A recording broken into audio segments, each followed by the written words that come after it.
મુખ અને પછી એમના મસ્તકને નિહાળો અને બધા આખા સ્વરૂપનું દર્શન કરી અને પછી મંદિરમાંથી બહાર આવો ને બહાર ઓટલે બેસો ને તો શું કહેવાય કે મંદિરમાં દર્શન કરીને આ ઘડી પોરો ખાવો પડે. અરે પોરો નથી ખાવાનો, ત્યાં બહાર નીકળી ત્યારે અંદર જે દર્શન કર્યા ને એનું સ્મરણ કરતું મનમાં કે મારો મહાદેવ, મારો ઠાકર, મારા રામચંદ્ર કેવા વાઘા પહેર્યા હતા, કેવા અલંકાર પહેર્યા હતા, કેવા શોભાતા હતા, મારી સામે મંદ મંદ હસતા હતા.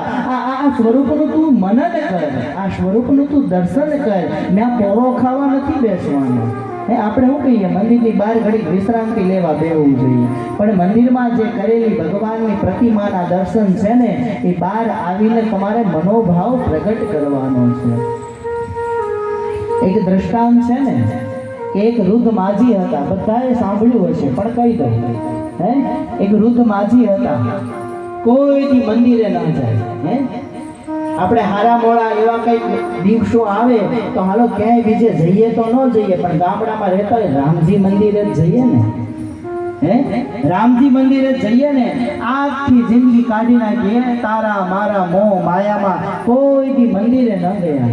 પણ એકવાર બને છે એવું કે માજી ગામમાંથી ઘરે હાલ્યા આવતા, એમાં બે આંખલા બાજ્યા, બે ખૂટિયા બાજ્યા, અને ખૂટિયાની હડફેટે આવવામાં બીકે સડ સડ સડ કરતા રામજી મંદિરની સીડીઓ ચડી ગયા.